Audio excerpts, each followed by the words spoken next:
Good afternoon, ladies and gentlemen. My name is Ashish Dham and I represent Globus Infocom Limited.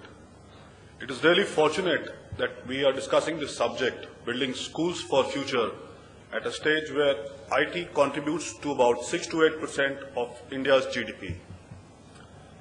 Also looking at the scope of IT, not just in India, but all across the world, and looking at the potential of IT, it's extremely important for all of us to understand that IT could be used as means for improving the quality of education and quality of learning in schools all across the country.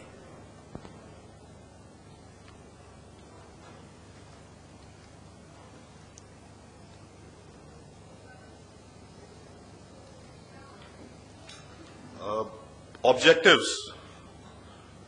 Firstly, we must try to understand that in a school environment where there's a limitation of time for a particular class, we need to utilize time to its optimum. We need to utilize the manpower in terms of teachers to its maximum. We need to utilize the resources to their true potential.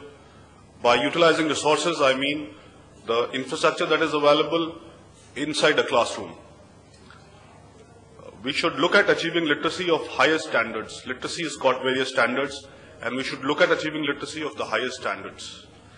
We should try to create a socio-economic revolution to the temples of education.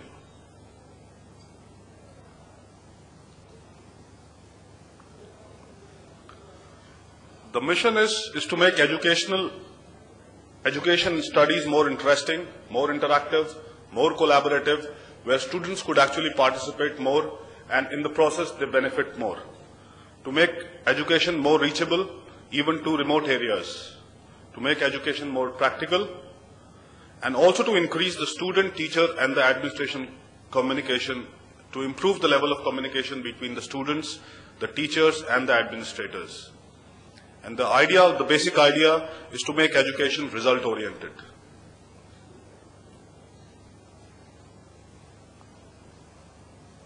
The vision we look at in terms of creating schools for tomorrow is to identify the shortest and the fastest possible way of achieving our objectives.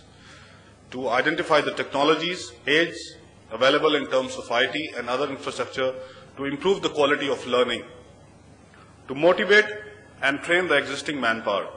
This is a very important subject wherein we need to have more resources in terms of training the existing manpower and to motivate them so as to be more participative in a school environment. To highlight the roadmap and to pass it on to the lowest part of the chain. Generally, it so happens that the roadmap is made by very senior level of people sitting somewhere else. There are different people who have to implement a particular plan, and the users are sitting somewhere else. So it is very important that the roadmap has to be passed on to the lowest part of the chain, who are the actual users all across the country. There are few existing solutions available in terms of technology which we could use to improve the quality of learning and education. For example, the content, the curriculum and the educational softwares. There are a lot of companies who have taken a good initiative in terms of improving this, and I am sure in the times to come we will have a much better content available. There are hardware infrastructure solutions like interactive boards, interactive pads, interactive panels, visualizers, multimedia projectors, e-learning solutions, video conferencing, satellite communication, mobile learning as well. So these are the tools we should try to implement in our modern classroom, wherein we could help students learn different aspects of learning in terms of various subjects, utilizing IT as a tool. The roadmap ahead is to maximize use of existing solutions available, quick decision making, simplifying procurement procedures, organizing more events like this one to spread awareness of the technologies available, the solutions to be looked at, creating the best practice schools catering to specific regions, increasing funds available for education, modernizing teacher training, which is a very important subject, extensive media awareness campaigns, openness to public-private partnership. World over, it's a proven fact that wherever there has been a public-private partnership, things have progressed at a very fast pace. And I'm sure all of you would agree that in such an environment where IT is playing an important role in the country's GDP, we must look at public-private partnership in terms of education and learning as well.